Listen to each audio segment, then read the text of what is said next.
Forbidden Forest. We got the what are the best raid teams currently in Guardian Tales, and on the NA server, this just went live finally. So Forbidden Forest is finally live, and let's talk about some of the teams here, or let's first talk about the bosses, and we'll talk about some of the most used teams when it comes to this.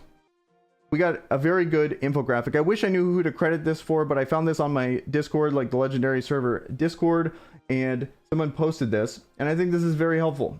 This is a pretty good infographic that's going to break down some of the teams. Also has some funny team name comps that are going to be useful here, but I think this is a really good way to visualize this, so you can get an idea, because rating is not about finding the best teams. It's about finding a way to spread out and get the best teams for 3 teams worth. And depending on where you're at in the game, maybe it's better to just focus on one team, but that's a whole nother strategy and a whole nother topic here.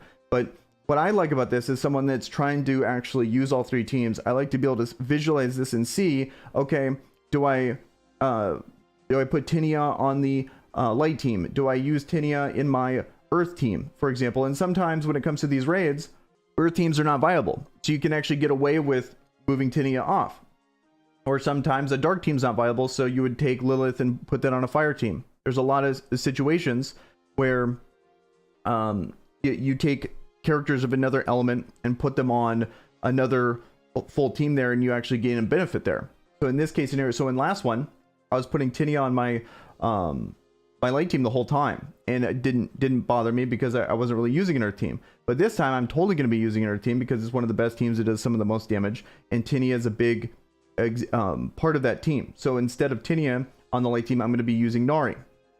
But that's just kind of an example here. So let's actually look at this. First character is going to be Invader. He's a basic basic boss, so then he's weak to injury, so that's why, and he's also he's basic, so he's weak to dark, and it just all kind of works out to where a dark team is going to be the best here, because you have Lilith, who puts people in injured status, and they're dark, and then dark teams just already do really good damage, and you get a 30% extra damage boost. Of course the dark team's going to be there, and this is currently the best version of that dark team. So when I was first starting to play this game and first getting into raiding, you might not have all these characters ready to go, and Lilith and Beth are the 2 best ones, and then the other 2 are still solid. So don't feel bad if you don't have this team. Just build up to it. Like, use Marina, use a 4 or 5-star version of these other characters, and then eventually you'll fill out this team. But the priorities are going to be the characters that you use everywhere in Lilith and Beth, for example.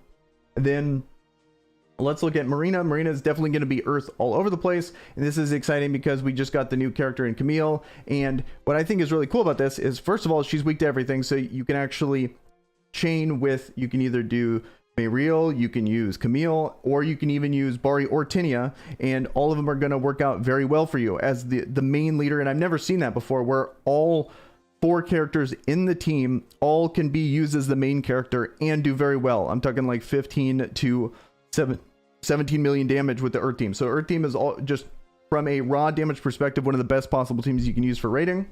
And I thought this was actually funny, this bottom team here where you still have Rue, they called it no gotcha luck. So hopefully people in the chat are not, not many of you got bodied like this, but if I wasn't whaling, I would be in this boat here. And looking at the damage here, you still get very good damage with the old team of no Camille, but you still get significantly better damage with Camille. So just keep that in mind. He's the better character when it comes to raiding.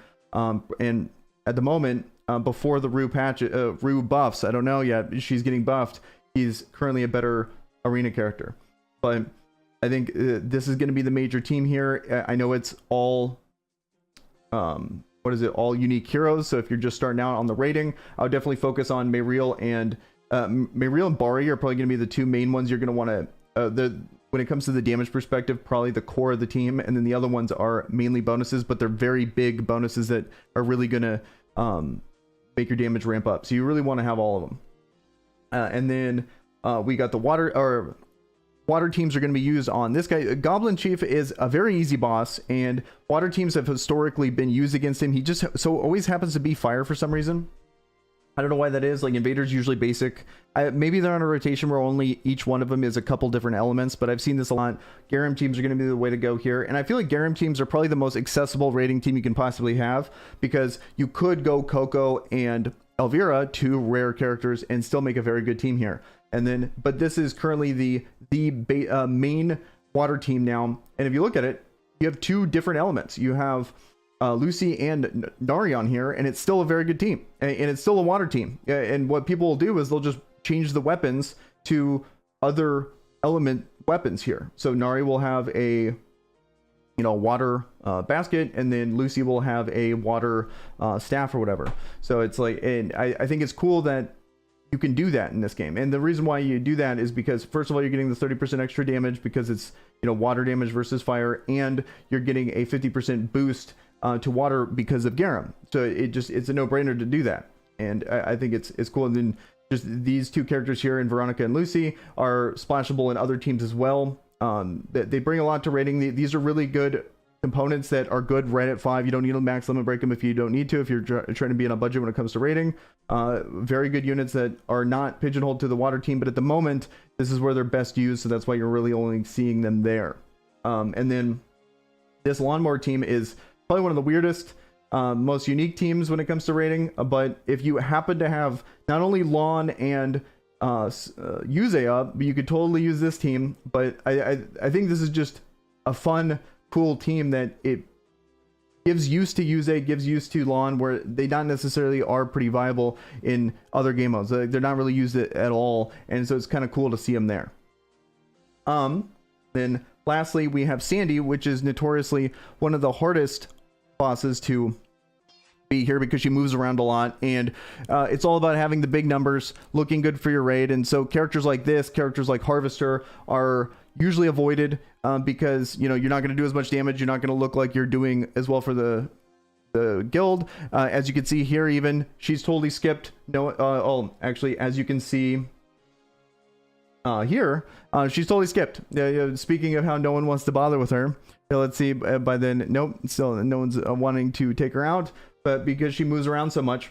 But teams that are light teams are a very good team. So I don't remember the last time she's ever been dark before. Usually she's like earth. So having the very good light team against her is going to make this a significantly easier boss, in my opinion. So it's kind of nice that they're doing that. They're giving a good type to this notoriously difficult boss to deal with. And the light team is one of the highest damage rated teams. So having that is going to be nice. But overall, this is going to be just kind of the synopsis of what teams are. People have been asking about this on what teams are going to be best for rating. I'll definitely have content on like actual footage of this here as we get into the higher levels. I really want to only talk about rating when it comes to the footage perspective when everyone's level 80, because that's actually the cap of rating, and it gives you a better idea of what is actually going on. Then it's not really, I can one-shot a team at level 55 and it doesn't really show anything. So I'm not going to do any content there.